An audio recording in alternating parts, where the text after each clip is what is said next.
toward me and look so weak. I've never seen you with such tired eyes. And everything we said we'd be, we just traded for a suit coat and a tie.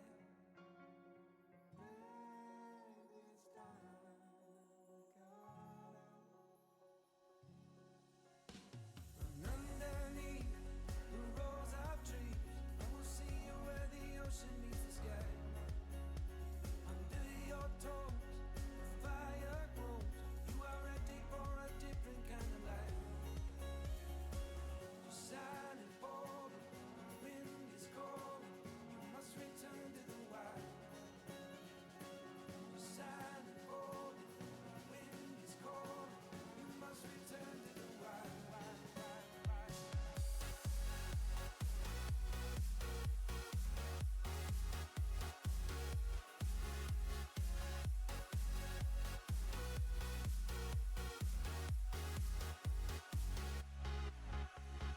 Follow me down, there's no one around. Lay back and take your socks and shoes right off. That natural light is so damn polite, can make you feel just like you were young again.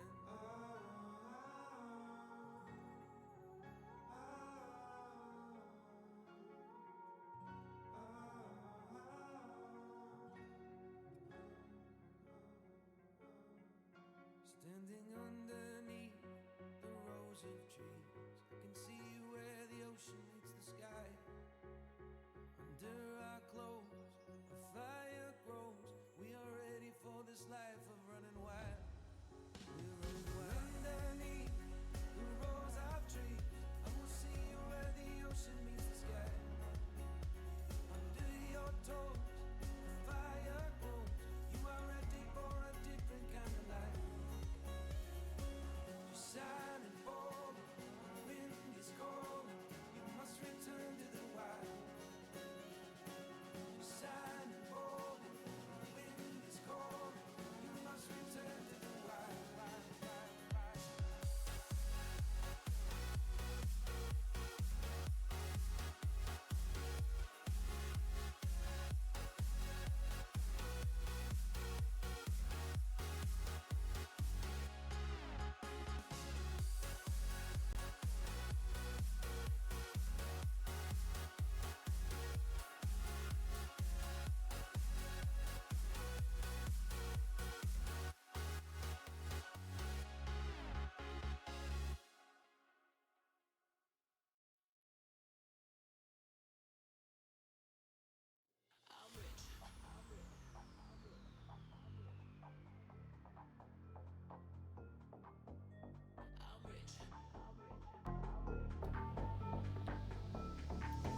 Holy, definitely not bluffing our way through this episode.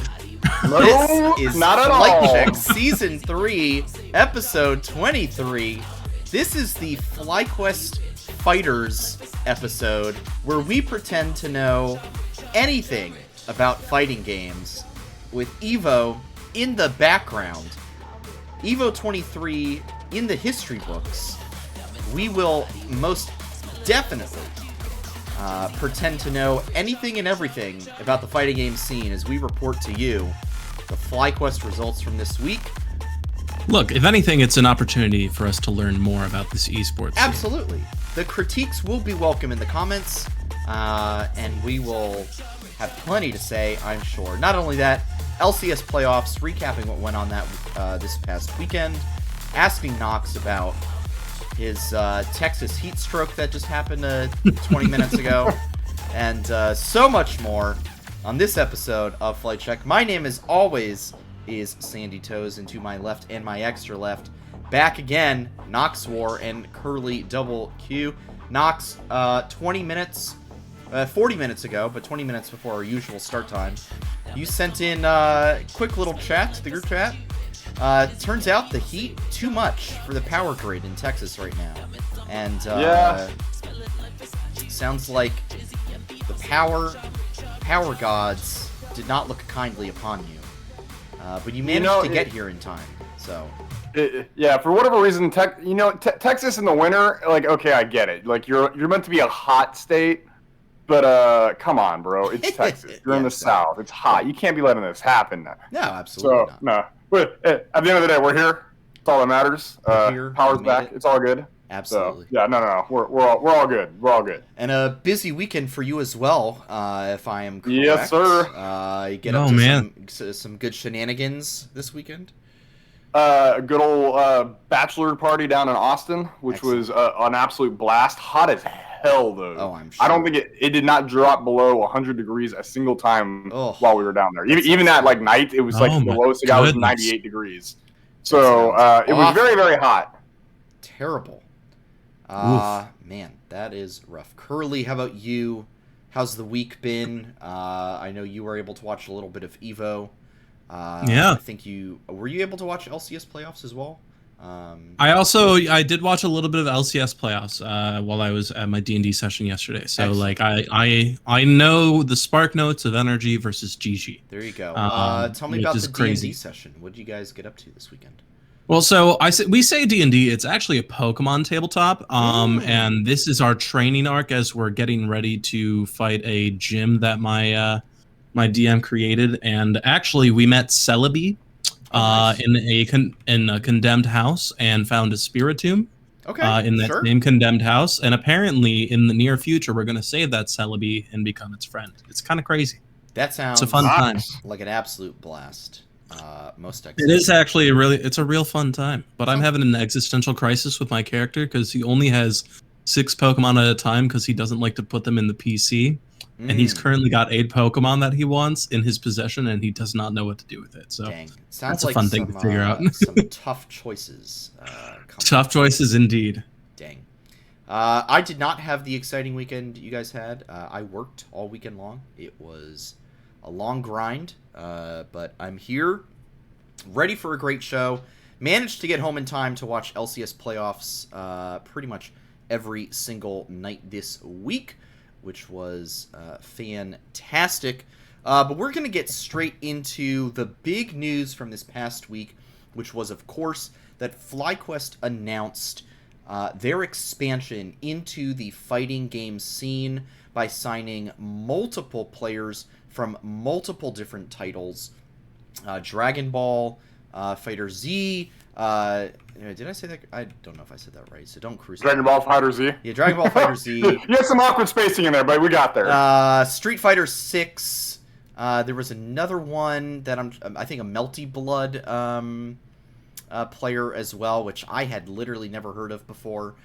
Several other players I know were announced this week. I don't have them all right in front of me, but a lot of names, including one that I think, if you are not a regular fighting games consumer, maybe you have heard this name. It is Punk being signed for Street Fighter 6, which is absolutely a huge pickup for FlyQuest. He had been without a team for a while. Even I, a fighting games newbie in many respects, I recognize the significance of this signing. And I think to me, and I want to get y'all's perspective on it as we kind of start this discussion, to me, signing a player like Punk really just goes to show the investment level that FlyQuest is willing to make in the fighting game scene. Now we've got one of the top Smash Melee players. We've got one of the top Street Fighter players. Frankly, now we also have one of the top Dragon Ball Z players in Nitro as well. It feels like a very significant investment and expansion for them in their repertoire, and I think it's an exciting time to be a FlyQuest fan, frankly. So real fast, I do want to just shout out the other 2 players, but the other ones are Razzo, who I believe is a Schoolgirls? I think no, it's not Schoolgirls. I thought it was Guilty Girl. Guilty Gear. Guilty Gear. Guilty Yeah, Guilty Gear. And then Ray, which is and then Ray, which I think was like Capcom, Marvel Capcom. Yes, I think that is correct. Yeah. Ray did not make it past losers round 3, I believe, dropped in losers round 3, but still, good showing for him. I think that would have been top 48 technically. Yeah, I think that's how it worked out. But yeah, I mean, what's y'all's thoughts on this big expansion for FlyQuest? I mean, I think it's very exciting because, number one, the thing that we would say subtly over the last year before we added Smash and really started adding like game changers and Fly Red, all that, is that we wanted more games. And boy, do we have more games now. You know, it's like in the course of 2 months, I think we dramatically increased our game presence from just LCS to... Let's see, now we've got Street Fighter, Marvel, Guilty Gear, Valorant, CSGO, and Smash Bros. Was last year too. So that's from 2 games to 7 games. Fellas, I don't know about you, but I think that's a pretty good improvement. And then on top of that, it's like the fighting game community is a very passionate and energetic community. So by signing like a good roster across different games, I think that's just a great way to grow the org like in general, because you'll get more avenues for people to come in and support FlyQuest. So great moves all around.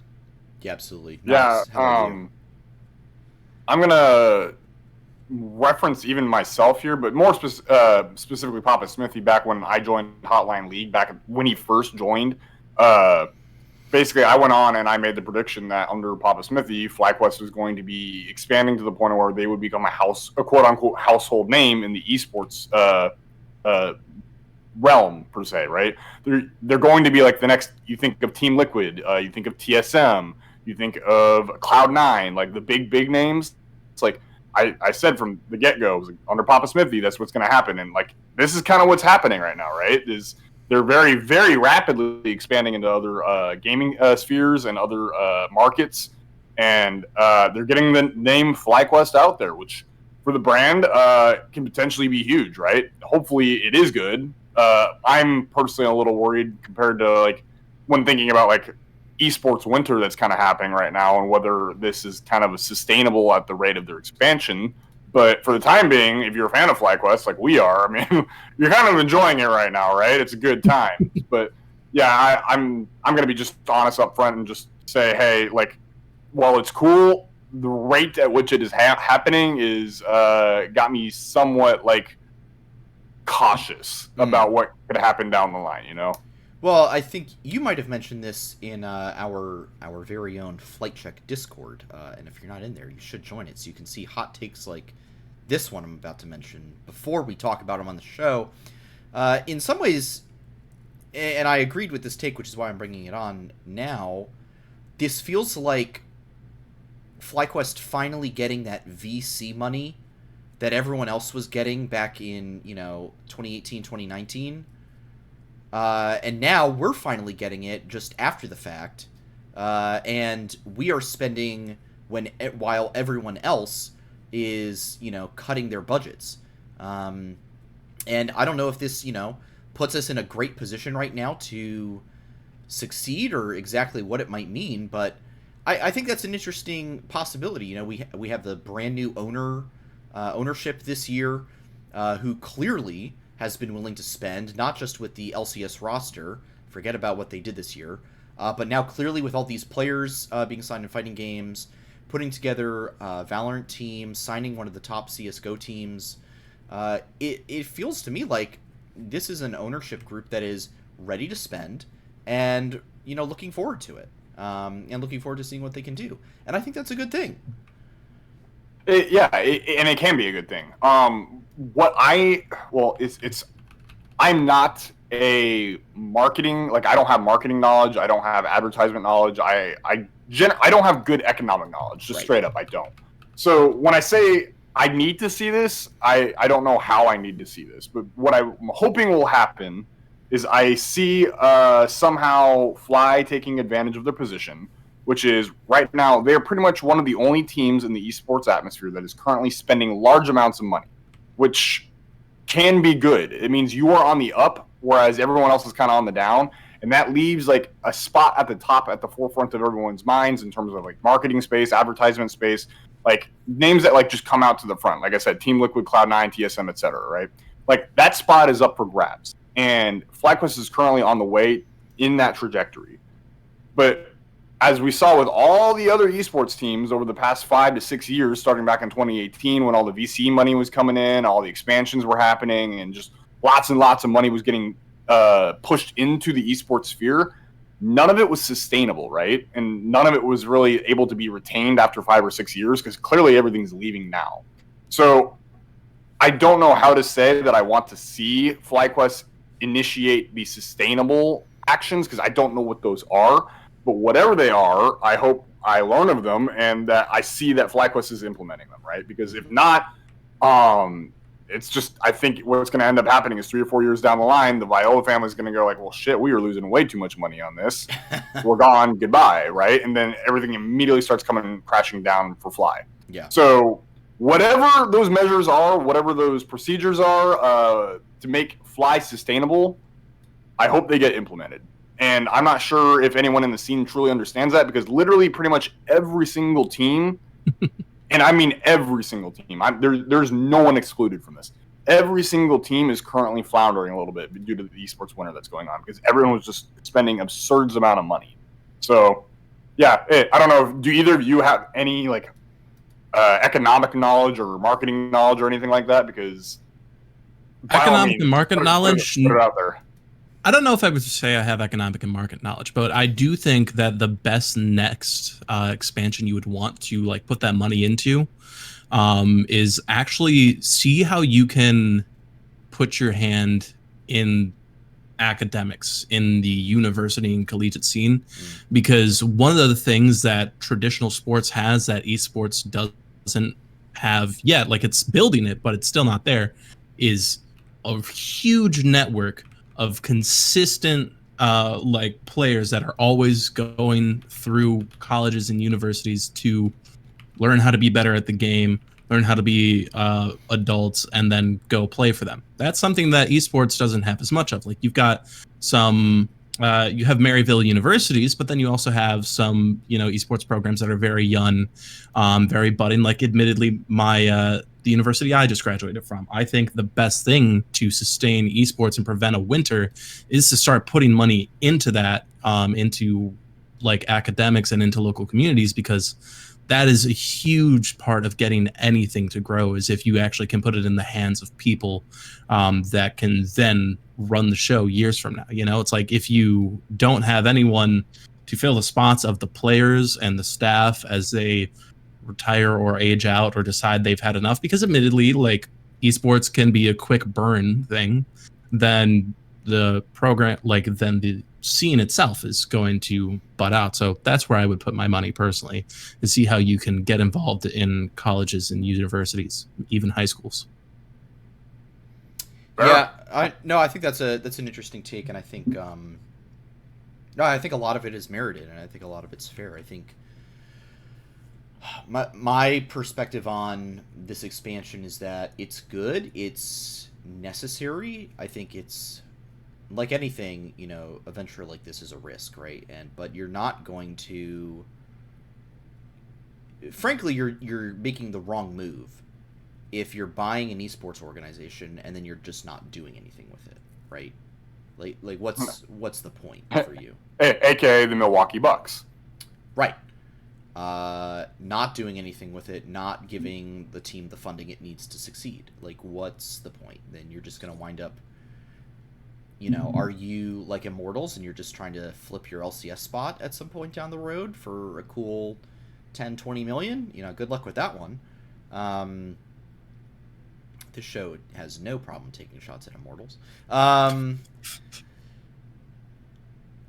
Yeah, so I think if you're not willing to make the moves, then what are you doing in the scene? And yes, I mean, esports winter is absolutely a thing right now, and you do have to be careful, but I think the moves that are being made are wise ones. Like if you really think about it, FlyQuest Red is probably not a huge investment compared to buying an actual tier 1 Valorant team that's competing in VCT, or a tier 1 CSGO team. I guarantee you the monetary amounts are vastly different. Not only that, I can tell you for sure that the amount of money being spent on the fighting games players is drastically under what they are already spending on the LCS team. What they spend on the LCS team this year. So yes, there's a lot of expansion happening, but I don't know if a lot of money is like as much money as the LCS team cost this year. I don't know that they are actually spending a ton. Are they expanding their footprint and their brand? Absolutely. In fact, I think these are very strategic decisions and signings being made to get into those spaces, to expand the brand, to expand the content possibilities. The economic decisions here, I think, are actually fantastic. Because you're signing players who are not going to cost you as much as maybe another title would. You're not signing a team that is competing in NA VCT. You're not signing a team that is... You're not signing like a top Rocket League team or a top Apex Legends team or a Dota team or what have you. But you're picking up players who will do good things for less money. In many ways, you're almost looking at kind of how FlyQuest ran their LCS rosters for so many years. Picking up players who will do decently well for way less than what the other teams are willing to spend. So as long as those players can then get out there and execute and do well in their tournaments, I don't think it's a huge risk in investment for the org. So I think it's a good move overall. Huh. So overall, I think, it sounds like we're all pretty positive on it. I guess I was probably probably the biggest skeptic in terms of the monetary value and the rate of expansion that we were doing. But when you kind of put it that way, Sandy, it actually makes me feel a little bit better about it. Because you were completely right. The investments that we're doing right now, or Fly are doing right now, are a lot less expensive and a lot less just grand, I guess, compared to that of an LCS team, right? Or even the Challengers team. I guarantee you that most of the fighting game community salaries that are being paid right now are still probably near the equivalent of maybe the Academy of the Challengers team. That's like a rough guess. I don't have any actual knowledge on that. No, but I think let's be honest. Like that's probably a fair guess. I really, maybe it's a little bit more, maybe not. I guarantee you, I'm willing to bet, and maybe this is a commentary on the gender pay gap, actually, but I'm willing to bet you that the combined salaries of the Valorant team and the CSGO team does not come close to what was spent on the LCS team this year. I guarantee. I guarantee that. I guarantee it. I guarantee you that. Yeah, no, it does not. Because that one I actually have a little knowledge of, and right. I guarantee you that one's not close. There's truly no way that's the case. Now, again, is that a commentary? Maybe, and that's a huger conversation. Is that a commentary on the gender pay gap? Maybe it is. Should we pay our female players more? Probably. But I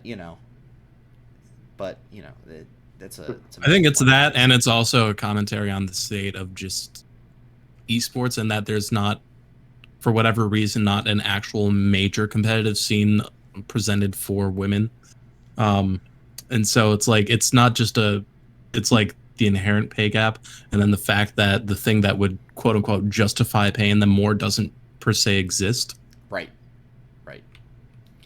It's kind of yeah. No, it's a messy conversation for sure. What I would love to see would be maybe some of our players go on to play like on a... Yeah, I'd love to see mixed gender teams. Ultimately, is what absolutely co-ed teams at some point. Yeah, I'd love to see mixed. Bob, I know at some point. Bob, the Valorant player, I know she was making progress in like co-ed teams and Yeah. was actually very much holding her own ground. So Yeah. hopefully sometimes in the future you'll start to see more women pop up into that particular scene. Yeah, absolutely. Okay, so let's talk about Evo itself. A lot of things occurred. Hell of a sidetrack we had there. Here's the disclaimer. None of us know anything about any of these games. I think. I don't know. Do you guys know anything about No. Street Fighter? I know that my Dragon old Ball, roommate Lou would kick my ass in Marvel. Street Fighter. That's it. I know my fiance would kick my ass in Street Fighter, to give you an idea. Whoa. He's actually a beast at it. Wow. Did not know that one. No, like she will beat your ass in Street Fighter. It is crazy. Nice. Hey, yo. Get her a Five Fighters contract now.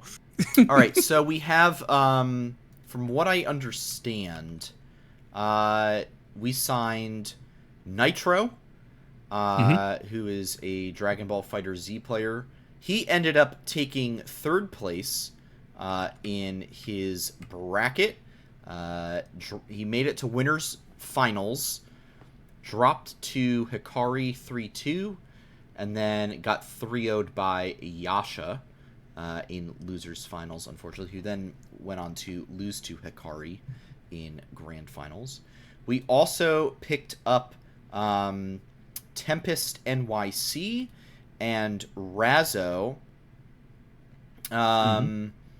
And what I am trying to see, so Razzo and Tempest finding the Guilty Gear thing.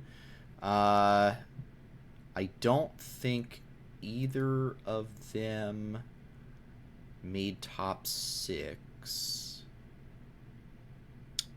Maybe I'm looking at the wrong game. I could not Razzo tell. and Nitro are the Guilty Gear players. Yeah, Tempest. and I was looking at Guilty Gear. I don't think either of them made. Yeah, Razzo is 33rd, and Tempest and Nitro.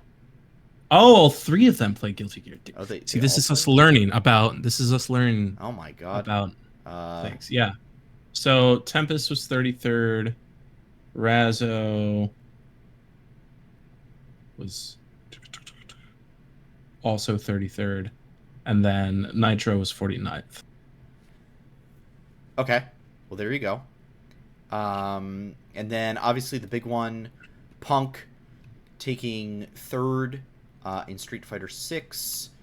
Yes. He lost in winners finals, then lost in losers finals. I mean, obviously he made it all the way to top 6, taking 3rd. So, absolutely nothing to sneeze at. Really big accomplishment for him there. Huge accomplishment for Nitro in getting 3rd himself. I am frantically trying to figure out who the other people were. And this actually brings up a problem that I wanted to talk to you guys about.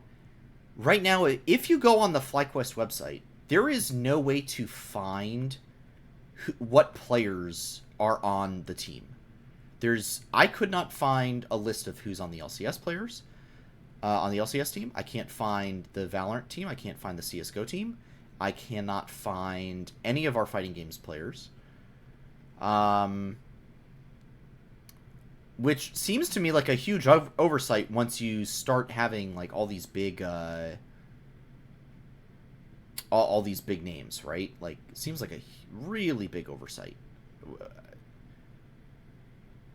Yeah. So I'm looking now myself now that you bring this up, and all it is presenting the jersey. That's what the website does. Yeah.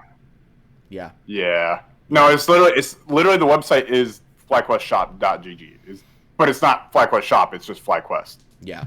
So yeah. so there's no real way to tell how. Now, if you look on the About Us, you do have some more information. Like there's, a quick blurb about who they are, some good shots from LCS this year, achievements, which it's very interesting to watch the LCS 2020 and then LCS 2023, nothing in between. Yeah. Kind of funny. Kind of funny. I love it. It's all right.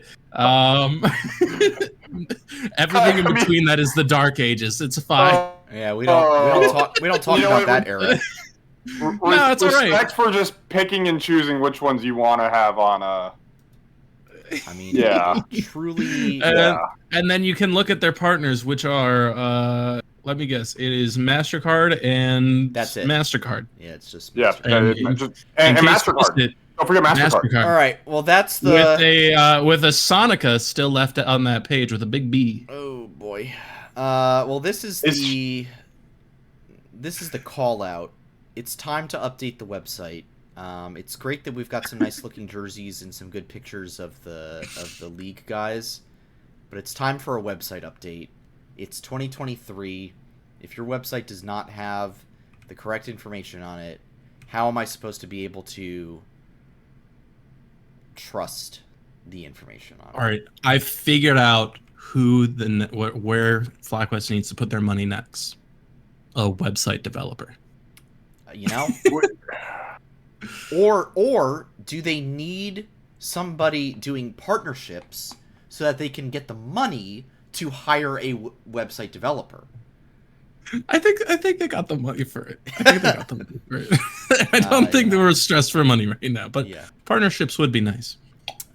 Knox, what's your thoughts on all of this? So we've got all the Evo results to talk about, but also maybe just kind of like and I think this is a common thing that I see in esports where like teams just simply do not update things. Like they have the X account. You know, it's Twitter. Stop saying X. They've got the Twitter account good to go. They've got all these things. But then like they just miss like these important details. Like if you're linking FlyQuest GG in your bios, you need to have that website updated. Frankly, that's my take. I don't know if you feel differently, but I'm willing to hear it out. No, I agree. I think especially, again, rounding back to my statement earlier about wanting to become like a tier 1 esports team, like where that's at the forefront of everyone's minds. This, I think, is a checkbox you have to check. And right now, Fly's not checking it. No. All this website is a giant a merchandise shop. That's all that it is. Right. I am going to interject and play some devil's advocate to let it give it a give FlyQuest some slack here. I do think this is a result of them kind of going through their rebrand that we've seen over the course of the year, and particularly when it was more vocalized at the start of LCS summer. Mm-hmm. And I think as we've got it looks like FlyQuest is a new creative direction, especially behind, I believe, Mark Urbino. Don't quote me on that, but I believe he's the one that's kind of in charge of what the brand of FlyQuest is visually, and then him and his team.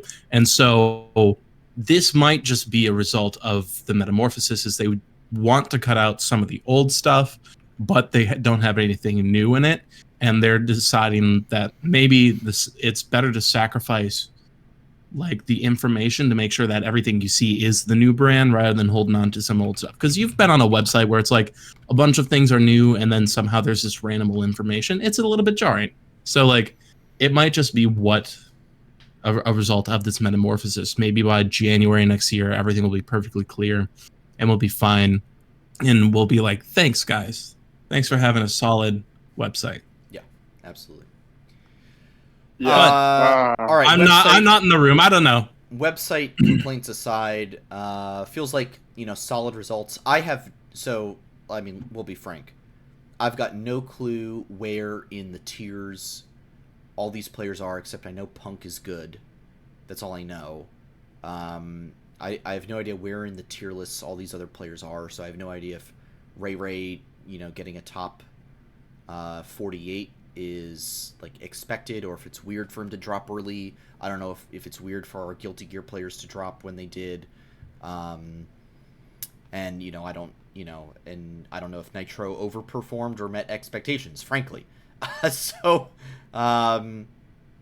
here's a question for you, Sandy. Where did you look up the results? Is there a Liquipedia for any of these games? So I found all these things. So if you look up Evo 2023, I found all of it on start.gg, not sponsored. Yeah, I found it on eventhubs.com, also not sponsored. Interesting. Yeah, I found it all the brackets were on start.gg.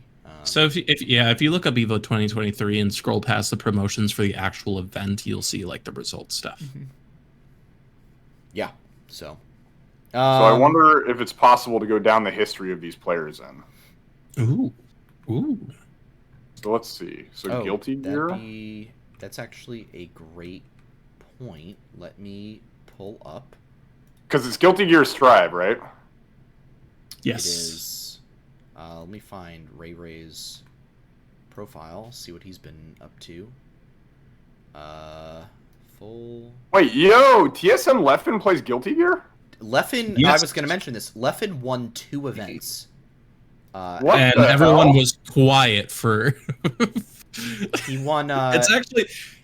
Yeah, Leffen, It's an interesting dialogue right now. Leffen right now is actually, it seems to be hated, like quietly hated by the masses because he won Guilty Gear, and as the cameras panned on the crowd, there was no cheering at all. Yikes. It's very interesting. It's very interesting to see. Leffen won. Oh, maybe he only won 1. For some reason, I thought he won 2. Maybe this was his second trophy or something then. But he won I believe Guilty it is Gear. his second trophy. He did not drop a single set at Evo here. Let me look and see. Oh wow! So looking at Nitro, that's the one I went for first. Yeah, he won. Nitro's got a good history. First place Combo Breaker 2023 against Zane. He won Guilty Gear, and then he looks like he dropped. He did compete in Street Fighter, but dropped. Looks like in pools somewhere. Okay. I just found Strive or Tempest rather. Let's see. We got 9th place. We're doing this live, folks. Yeah, 9th place in New York, 1st place in New York, 1st place in Montreal, 1st place in that's Street Fighter. So he plays Street Fighter too. A lot of these guys all play multiple games. All the different games, yeah. A lot of them are very, that's something. A lot of them have similar, like movesets and combos and things like that. So, as someone who is friends with a fighting game player, if you play one, you'll play another one, and you'll play another one because you just want to fight all the time. It's just how it is. Like Nitro, like you'll have the one that you're really good at. Like Nitro did both. He did Dragon Ball, Street Fighter, and Guilty Gear. He dropped in pools in Street Fighter, but got 49th, tied for 49th in Guilty Gear, and then obviously the 3rd place in Dragon Ball. So like the guy's a multi-talented player for sure.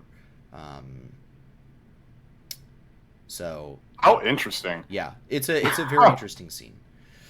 But that is kind of the Fly Fighters thing. Project L got rolled out a little bit. People were playing it a bunch there, so that'll be interesting to see.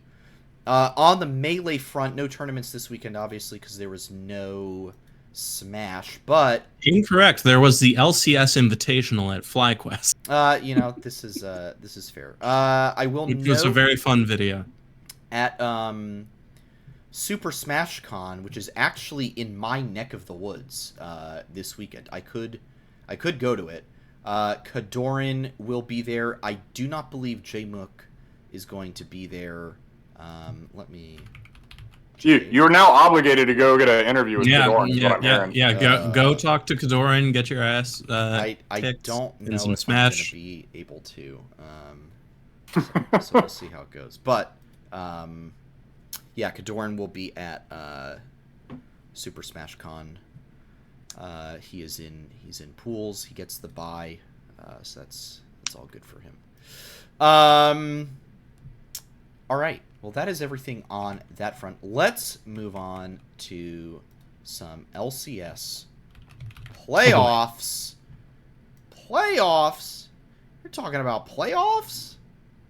We haven't even started the season. How are we talking about I'm just hoping we win a game. To quote that famous moment. Let's see here. I'm aware of the results, and that is about all I can offer. 4 best of 5s this season. Nox, having not watched any of them. NRG, Cloud9, Dig, and TL. Which one is the most surprising victory for you? Most surprising? I guess. Like, I'm not, like, surprised, but I guess I would have to give it to Golden Guardians NRG because, like, I thought Golden Guardians looked solid. If anything, I guess it's more like the scoreline is surprising to me. Like, I never ruled out that NRG couldn't be Golden Guardians because I always thought they were good enough. But I always thought it would be like a 3-2 kind of situation, not like a 3-1. Were the games themselves pretty close, or?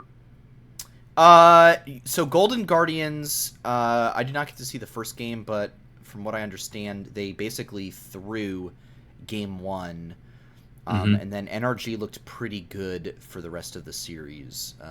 Yeah. So it sounds like it should have been a 3-2, basically. It could have been a 3-2 for sure. I do not expect. I expect Golden Guardians to bounce back and qualify for Worlds this weekend. I mean, against Dignitas, I agree with that. Yeah, so they'll definitely beat Dignitas. The real question is, after that loss to NRG, really, are they going to be able to hold up against TL or EG? And actually, how's EG going to do? Because they seemed very rocky. Yeah, Cloud9 absolutely clapped them. They got deleted them. Yeah, they got exposed for sure. I was going to say my most surprising one actually was Dig beating TSM. I had no expectations for Dignitas. The fact of the matter that Dignitas is one best of 5 away from qualifying for Worlds right now should actually horrify every single NA fan right now. Everyone should be horrified that Dignitas has a chance to make it to Worlds and represent us on this international stage. Now, here's the thing, is you're right, except for the fact that you have to go behind the power that is Jensen at Worlds. Like, that is just an ethereal power. We know our opinions on Jensen on the show. My problem is that I don't care about Jensen at Worlds. I've watched Jensen in LCS for the last 7 months. I get it. I am with you. I don't need to see Jensen at Worlds. I've seen plenty of him in LCS the last 7 months. You don't understand, though. We're not trying to think about Jensen at Worlds, and GG isn't playing against Dignitas. They are playing against the ethereal power that puts Jensen at Worlds no matter what team he is on. And if he gets there, dear Lord, I don't know what I'm going to do. Like, because it just doesn't seem like it should be possible. Absolutely terrible. But then again, speaking of things that shouldn't technically be possible, the NRG versus GG upset is actually the hugest upset, potentially, aside from if they maybe beat C9 in the next round, because GG had a coaching staff of the split, if I remember correctly. Mm-hmm. You're correct. Everyone was on first and second all-pro teams, whereas I don't know if... I think Palafox was in there, but I don't think anyone else on NRG was. It's just like all these accolades, all these expectations, and then NRG just 3-1'd them and went to Worlds for the first time. And it's like it's actually insane. And they... Like, how does that even happen? No, it is insane. Super hype, though. No, very hype. Yeah, I'm really looking forward to seeing NRG at Worlds. Definitely the core of Dokla Contracts and Palafox. They really deserve it. Oh, yeah. For everything that they have, worked towards, for all the time that they have put in. Contracts making it back to Worlds after 6 years. It's just such a really good story, and I'm excited to see what they are able to do. Here's the interesting question. Do you in some way, presuming Golden Guardians beats Dig, I almost would rather have Golden Guardians lose that 3rd, 4th place match so that we send Golden Guardians to the EU NA showdown. Oh, yeah. Like, legitimately, that's who I want playing the EU 4th seed, is Golden Guardians. TL, EG, they're not going to beat that EU team. It's not going to happen. Golden Guardians can beat that EU team. Nox, well, who do we think the EU team's going to be? So, like, looking at just the way things have been going, G2 is not going to be that team. They're very good. I feel like. Do you think Mad or XL's winning? Let's knock that out of the way first. XL will win. So it's not going to be XL either. Okay, and so BDS or wait, hold on. Let me see who has the higher seeding between the two of them. So I believe BDS is the 4 seed. Yeah, BDS is. Okay, yeah.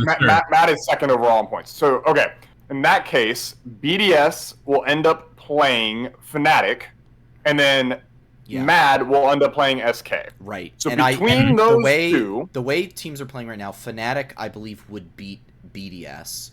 I don't know who would win between Mad and SK, but you would have to. I feel confident in saying Fnatic will beat BDS and then will beat the winner of Mad SK. So you've got Mad or SK, and frankly, both of those teams have not looked fairly strong in summer.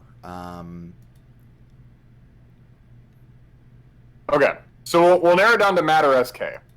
So, do you think EG or Team Liquid can take a game off, take a best of 5 off of either of those two teams, or do you think those two teams, no matter what, are just better than Team Liquid and EG?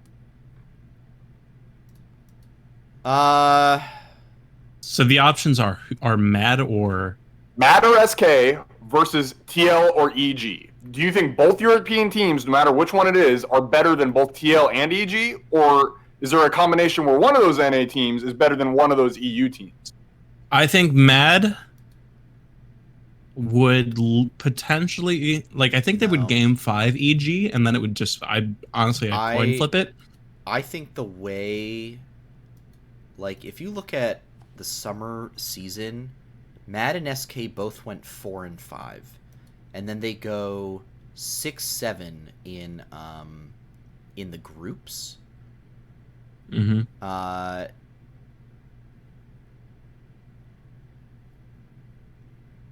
think it potentially could be SK there. I just have a hunch. I don't. It's a coin flip. I think it's hard, right? I think it's a very even scenario. It's hard to determine who it will be. All I'm going to say is you guys are really underselling Mad because, yes, they have it rough, but they always put it on when the haters hate them most. I think except at international events. Here's what I except no. This is just to get to international events. We don't talk about what happens when they go to the event. I think legitimately, I think TL beats EG this weekend. Really? I do. And then I think Golden Guardians beats TL, and we send TL, and then TL beats the EU team. I'm personally thinking EG is going to beat TL because I think, honestly, JoJo's going to punch APA's face in, which is unfortunate because I really want to like APA. Yeah, I just think the rest of TL just outmatches the rest of EG, frankly. I mean, I don't know. That'll be an exciting best of 5. Ayla has fallen off a cliff.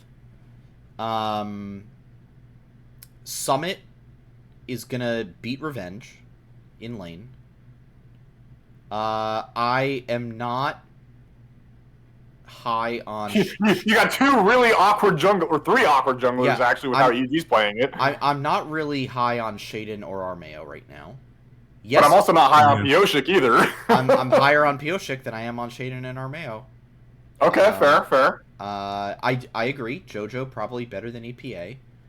I would probably take Unforgiven over Yan, but I just think Ayla has been playing so poorly lately that I think the composure and the experience from the veteran set of TL will prove them out. They looked, frankly, versus what's their names, 100 Thieves, that old team.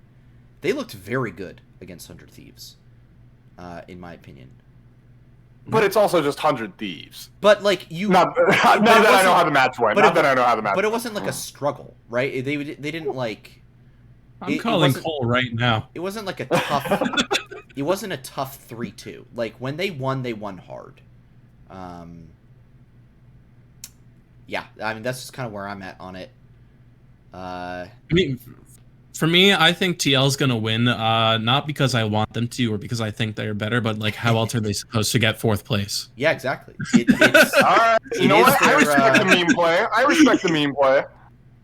it is their destiny. It is their destiny. You can't get Alright. fourth place if you lose before getting up to 4. It's just impossible. Yeah. All right, But so here's- you know what? While we're on the topic, then, do you just want to do your predictions for this week, then? No, let's talk about it. I was going to say, so we will be seeing both Cloud9 and NRG at Worlds and in New Jersey. Very exciting. Best of 5 between them this weekend. Where are you guys landing on this one? I think this is a very exciting matchup. On the other hand, though, I feel like this could easily be another Cloud9 3-0. Which is what I'm worried about. So, just for some background, for people who may or may not be aware, I mean, I'm sure they're aware, but as a reminder in this case, NRG did 2-0 Cloud9 during the summer split this year, which is crazy. They did. So, having said that, Cloud9 3-1. So, and the reason why I say that is because I feel like Cloud9 in playoffs is always just a different monster. Right? They are. Energy's been playing really, really well, and Energy always matches up to Cloud9 really, really well. Or CLG in this case, Energy. You know what I mean? So non-rational gaming. Yeah, they will be very banger games. Yes. But I think typically Cloud9 always understands how to kind of like.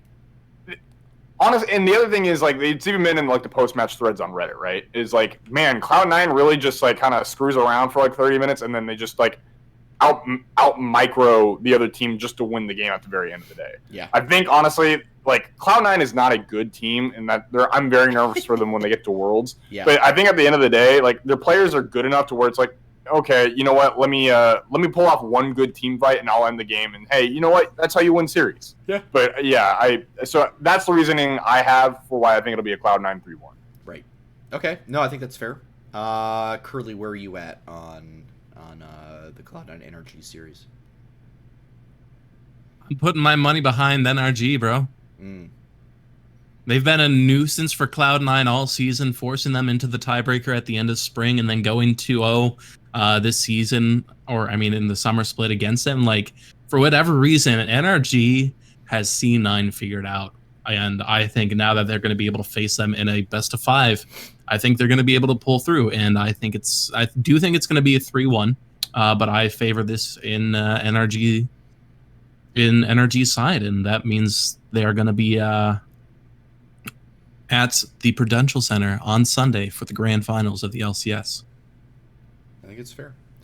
I think I'm going to still go Cloud9 3-2. I think they're a different animal in best of 5s. I think they'll be able to adapt to the series as it goes on. I really think Berserker Sven is just going to really steamroll FBI Ignar in lane, and that's how they're going to get it done. I think I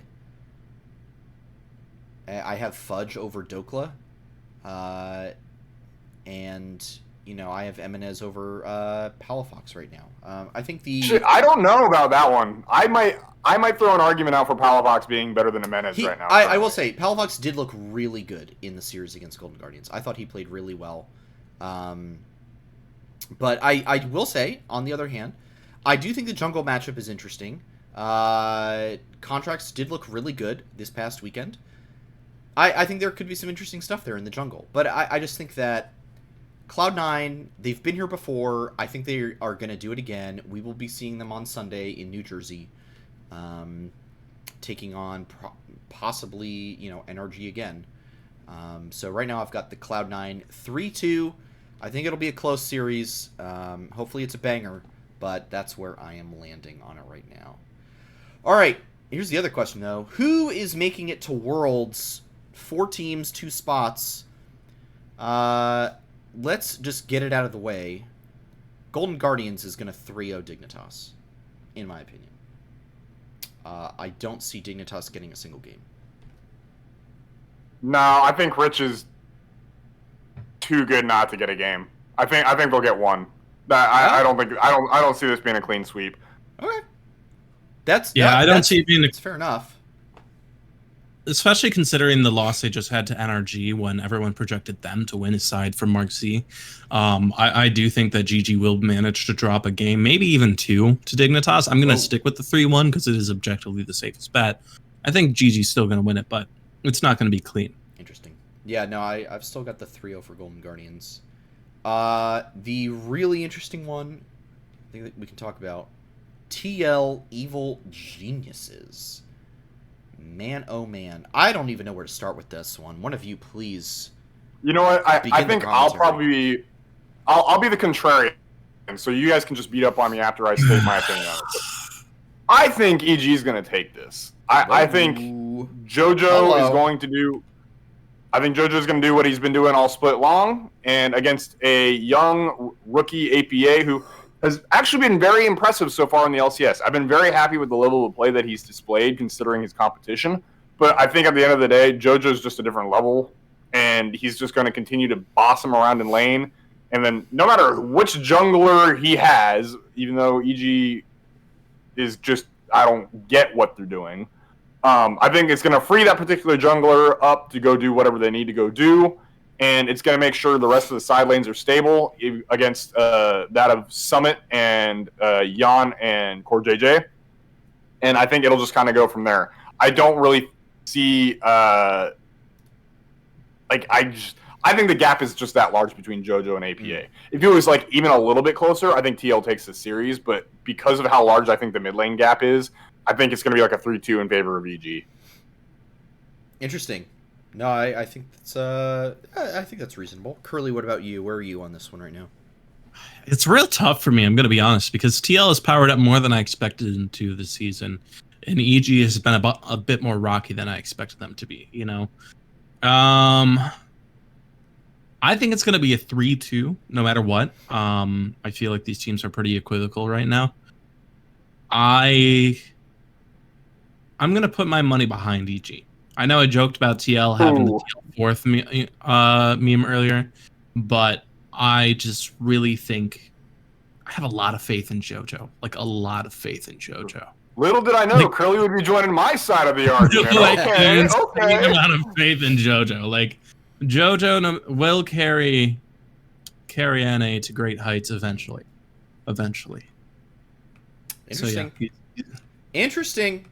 I'm going to go against both of you. I'm saying I think it's going to be a very close series, but I do think it's going to be a Team Liquid 3-2. So we're all predicting Game 5s. Game 5 is happening. I think this series, I know I'm saying TL, I know you guys are saying EG, but I think this series is a coin flip. No, it really is. I'm very excited for this series. This series could literally come down to a single play. It could come down to a single Baron at like 45 minutes, and whoever wins it, you know, gets an ace and wins the game. Like, that's how close I think this series is going to be. So, and this is when it ends up being a 3-0 now that we've talked so much about it being a coin flip. 3-0 and completely boring, and no one's interested in watching it. That's where I'm at on it. Yeah, any other thoughts on that one real quick? I mean, no, I'm excited to watch it. That match takes place on Saturday? No. Friday. It takes place on Friday because the 2 lower bracket matches go first. So it'll be Dig versus Golden Guardians this Thursday, EG versus Team Liquid on Friday, NRG versus Cloud9 on Saturday, and then the winners of the 2 lower brackets on Sunday. That's actually incorrect according to Lawpedia. It's going to be really TLEG on Thursday. Yes. TL. Okay, I almost had it right.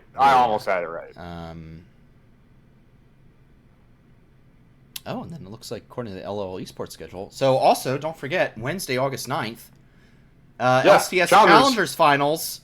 ESG. Disguised versus Evil Geniuses Challengers. And then don't forget, Saturday, you've also got LCS Challengers Qualifiers. Team Ambition versus Mirage Alliance, and Winthrop versus Team Coachify. Big things coming up for a lot of league. For LCS all around.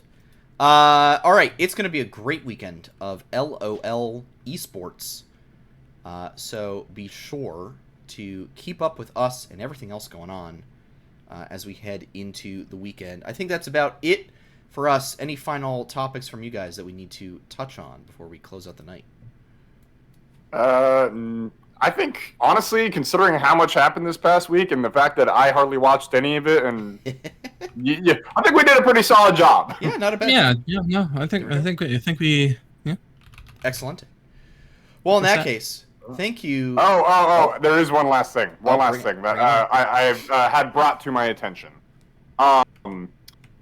Would you guys like to discuss the fact that FlyQuest had no quests this past split? I would like to discuss it. That's a great point.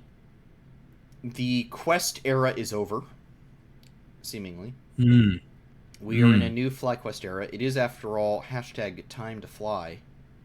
We are no longer showcasing greatness. I don't know what that says about the org. I'll be frank here with my opinion. It feels a little bit like the org has lost some touch with where its roots are. Where its base used to be. And I'm hoping that it can regain some of that magic.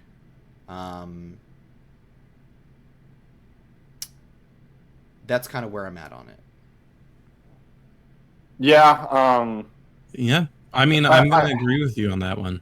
Because, like, I as much as I love everything FlyQuest is doing right now, I don't want them to lose their identity from what kind of made us fall in love with it. And I know things grow and move on and change, but there's a difference between changing and being a completely different thing. And so sustainability for me and for a lot of dedicated fans to FlyQuest, I think was a like, it's a very important part of the FlyQuest brand and identity, and something that I think that no matter what this new FlyQuest looks like, they should hold on to, because I think it did a lot of good for them.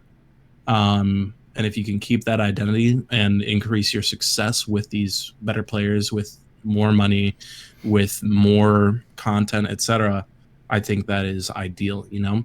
Yeah. Because right now it's kind of like FlyQuest, to me, is lacking a little bit in a proper identity. Like, you recognize the brand, but you don't associate it with sustainability and good initiatives like you used to, you know? Well, it's starting to feel like just another esports org, you know? Yeah. And obviously we're still going to support it. We're still going to do what we do here, but like, in many ways, I can't really distinguish this team anymore from any other esports org that is out there right now. Like, I don't see anything that really... Here's what sets us apart. We have one sponsor, and a bunch of other teams have like 5 to 10. And I'm not saying like sponsorships are everything, but like, you know, I don't know if that's a measure of success, but it's a measure of something. Yeah, I can tell you that. Yeah. So, I mean, so we'll see. I will say this: no matter what, like you said, like I'm a fan of this org. I will stick through the thick and thin. The only thing I ask is, don't you dare ever consider crypto or anything like that, because that is how you will lose me. Yeah, that is my solid line. Yeah, the crypto thing has been bandied around from time to time, and it has never received a positive engagement from the folks that matter. So I'm gonna throw out my personal suggestion of what I believe would maybe help give the org a little more identity. Yeah. And this is kind of based off of like the reason I became a Fly fan in the first place, right? A lot of the reason I became a Fly fan back in 2019 was because Trisha was like a big reason why I became a fan, because she was doing something so very unique, and she was starting from like the ground up with an org that was just very not liked at all. They were literally a meme org about Snickers, right? Yep. And so here she comes along, and it's like, showcase greatness. Here's my quests. Here's like all this like healthy plants and environments, and like making sure you have proper mental, making sure your health is taken care of, all this cool stuff, right? All those are the reasons like I fell in love with this org, right? So I think maybe what I would like to see in the future is, I don't know if it's someone that we want to hire or maybe someone who's already in the org, but I almost feel like the org could use someone to rally around. Someone that like, just like, hey, this person is the face of the org right now. There doesn't really feel like a face of the org right now. Like, I know Papa Smithy is like a very well-known name, but if I'm going to be honest, I don't think he's the person that you want to rally around, right? I mean, he's probably the guy that you want leading, but yeah, at the end of the day, he's not someone I want to be like invested in. So yeah, I don't like, maybe like a mascot, not a mascot. What's a good term for that? Do you guys know what I'm trying to refer to there? Yeah, like a front man, maybe. Yeah, like, because LS is not the answer either, in my opinion. He's too, let's say, controversial, I would say. Sure. Like, and also strictly related to League of Legends, right? I mean, maybe he dips into card games a little bit, but I would like to see maybe someone for the org pop up that actually is like the face of the org a little bit, like who truly like embraces FlyQuest values of like what the new term is, like time to fly, whatever it may be. Right? Well, it's like looking at some of the other orgs, you've got like a Team Liquid with Steve, very upfront. With his leadership of the team. You've got Jack over at Cloud9, very upfront over there as well. You got Nade Shot at 100 Thieves, along with Valkyrie and Courage. Yeah. Some of these other orgs have like a notable individual that puts themselves out there that, takes the brunt of the, shitty comments from fans on Twitter and whatnot, and accepts responsibility for things and hypes up the team when they're doing well, no matter what esport it is. I agree that you do need someone in that realm. I mean, to that extent, we have a new CEO. Would be great to see him get a little bit more publicly involved. I think that would be a really great thing for the brand. Yeah. It doesn't even have to be him. If it is him, cool, but, I mean, you got options. I always thought it should have been Nick Fan, but I guess Nick was never down to really be on camera all the time, Yeah, Nick's not a big, on-camera guy. Unless he's on our show, then he's happy to be on camera. Yeah, and that's about the only time. Yeah. So, all right. Well, I think that, at that point, is it. Anything else before we close out? Okay, now I'm actually out of topics. Alrighty. All right. Thank you, everybody, for tuning into yet another fantastic episode of Flight Check, if we do say so ourselves. You can follow us on X/Twitter at Flight Check Crew, where you can read all our posts. Not tweets, posts, folks. At Flight Check Crew, myself at SantosDB, Nox at Noxwar with 2 R's, and Curly at Curly _Q_. Did I get that right? I'm not reading off my. You're right there, bud. Yeah. I'm not reading off the script. I'm doing this blind. Oh my gosh! Yes, there are 2 underscores. Embarrassingly enough. Amazing. You can Wayne also, still exists. Poor Wayne. You can also get into the Flight Check Discord as well, where you can find all kinds of great discussion, news, updates, highlights, whatever you might be interested in. You actually probably have a place to find it there. Fantastic little community growing in that Discord. If you missed any part of this episode, you can watch the VOD right here on Twitch or on YouTube tonight or tomorrow morning. And if you would like to catch the show live, you can do so every Monday night, at almost 8 p.m. Eastern Time, usually every single week. That is about all we've got for you. Nox, I can't tell if he's frozen or just... He has lost power again. So in that case, it's a big ripperino. Great timing, in fact.